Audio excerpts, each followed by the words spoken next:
All right, so this morning, well, first off, last night, I ended up in a serious prayer session. I was putting my son to bed, and all of a sudden, I don't know, the Lord called on me. I ended up on my knees for, I don't know how long I was down, but when I was crying out to him, and I kept, whenever I'm in the presence of the Holy Spirit, I always end up saying, why don't they see? Why don't they see, Father? And, when I started my channel, the Father gave me a cup I knew I was going to have to drink. And I remember it's vivid, but he gave it to me, and it was up to me. It was up to me to drink it. And I don't have my channel for popularity or for anything like that. I told him, I said, if just one person makes it back home, then I will have known that I fulfilled your will for them. And I got to be honest. No, in that moment last night saying, why don't they see? I look at the world.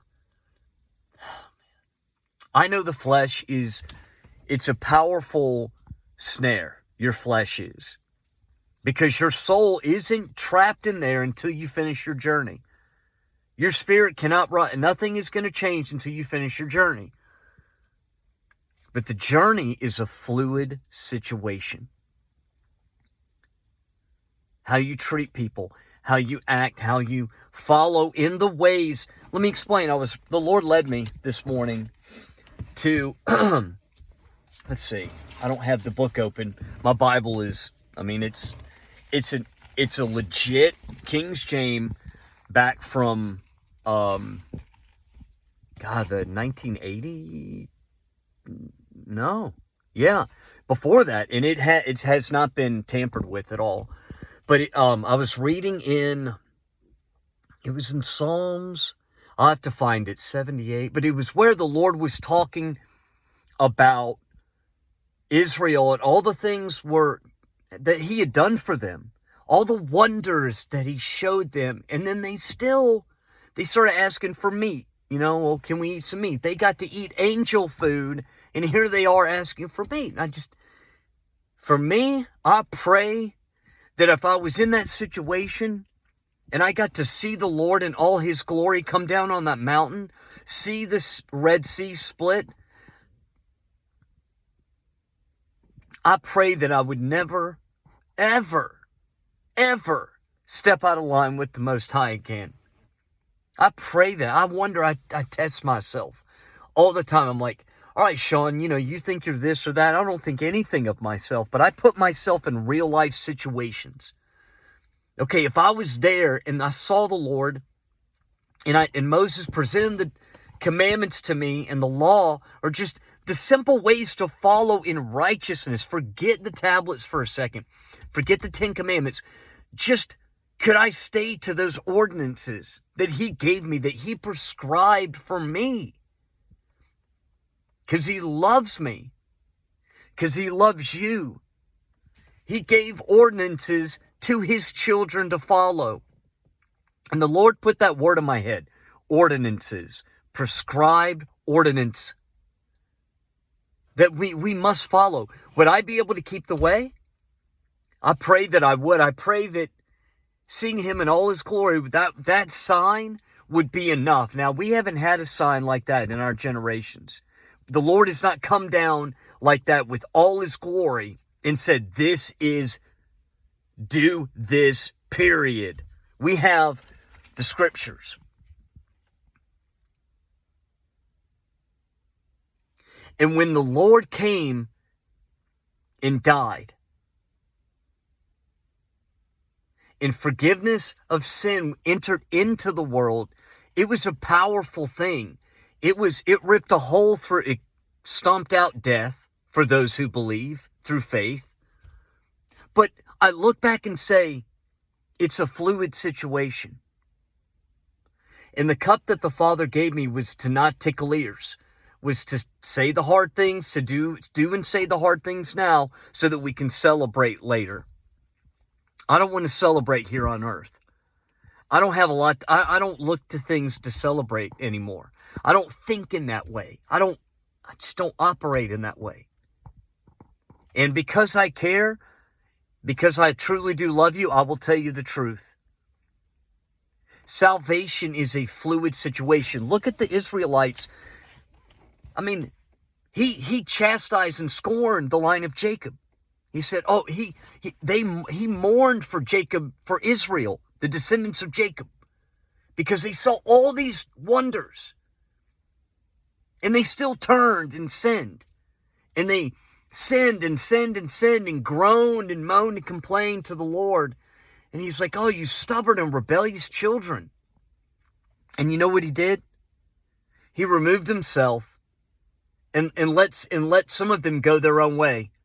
But when he came in the flesh and he went back to the well and he told the descendant of Jacob, I am the living water.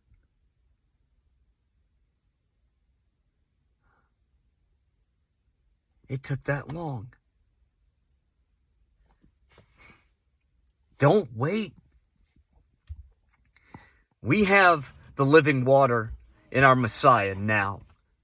Yet people honor them with their lips and they don't exercise their faith. People aren't fasting. They're not humbly going before the Lord with their heart, literally their chest ripped open, saying, here I am, Lord, see me, see me. It's a lot of vain and vanity in this world.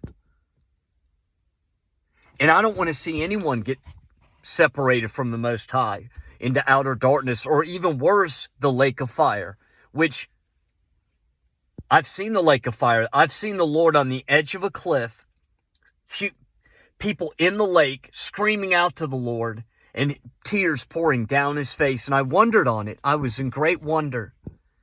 I wonder, and even now I asked the Lord, what is this, Lord? He said, this is Gehenna, the lake of fire. Eternal separation from the Most High, where that's it. There's no second chance. I don't want to see anyone that go there, because he was crying. There was nothing he could do. So I will speak truth. And the cup that I will drink the cup that the Father gave me. I'm not going to tickle your ears and tell you that if you're out sinning, clubbing, fornicating, in adultery,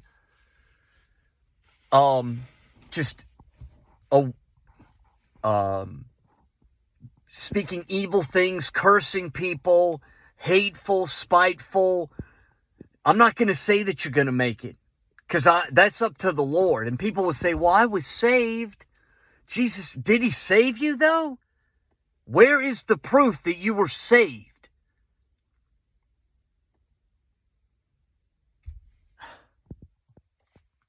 And people will say, well, it is a spiritual seed, but if you are spiritually saved, then it will override the things that your body wants to do, period. You will be overridden by that spiritual seed through salvation planted inside you. You will override all that sin that you feel you need to do will be overridden.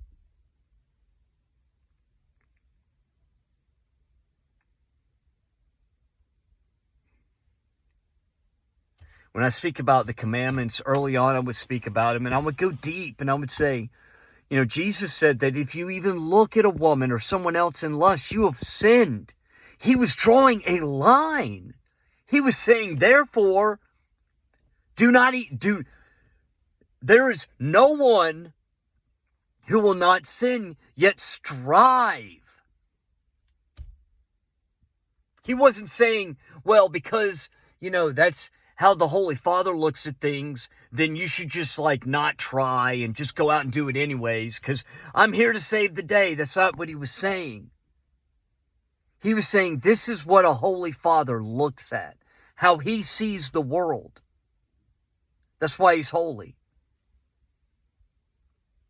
It's a righteous battle between you and your flesh. And your flesh wants you to be separated from God, from the Most High Yahuwah.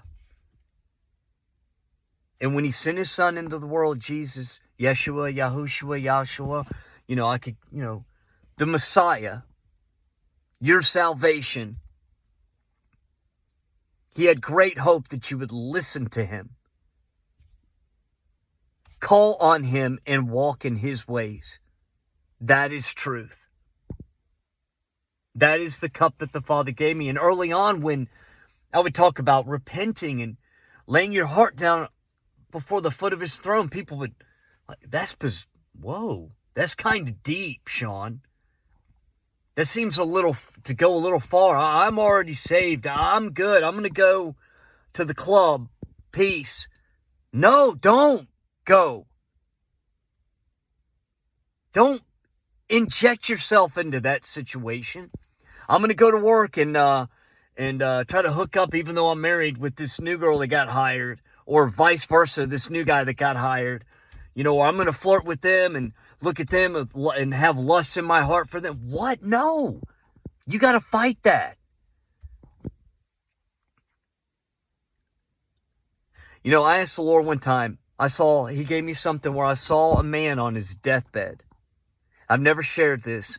And he was wicked all his days. He tricked people out of, he was in banking, I believe. And he had lied about loans and stolen from people and foreclosed on innocent people that had been on hard times. He foreclosed on their homes and kicked their families out of their homes, literally into the streets. And this man never repented. And on his deathbed, he asked for forgiveness. And you know what the Lord did? The Lord let him go to hell. The Lord let his soul go to hell, and the Lord left him there to teach him. And he cried out, Lord, save me, save me. Where are you? I was saved as a youth. I called on you. Where are you? And Jesus let him sit there in hell. And I don't know how long, but then Jesus came to him and said, you say you know me. I do not know you. You are not. Who are you? And the man cried out, oh, wow, I can't believe I haven't shared this.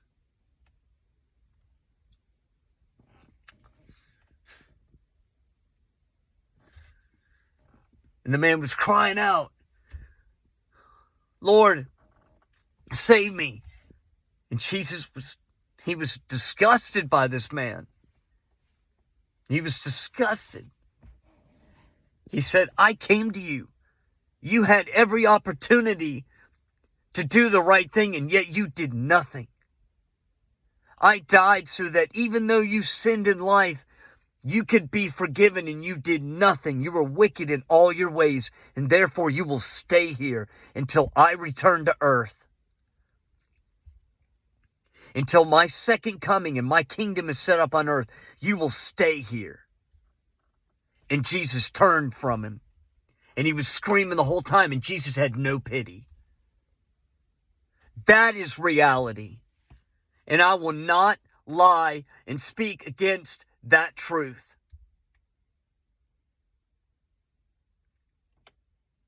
The hour's late. This isn't my channel. You don't like what I'm saying? You know what? Take it up with the Father. You need to reflect on yourself and where the state of you, what state are you in? Truly.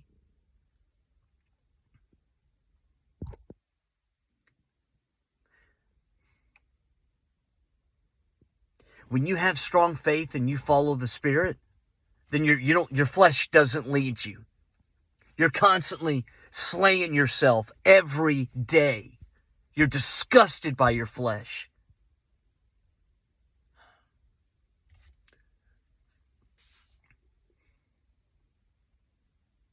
Father, help them see. And I'm not saying this is for people that have watched my channel and know me. This message is for someone out there. And if you're walking in these wicked ways, you need to cut yourself off. I'd rather you go in lame and no legs at all, and still make it in. And there are people in this world that operate this way daily. And they will be in that lake of fire.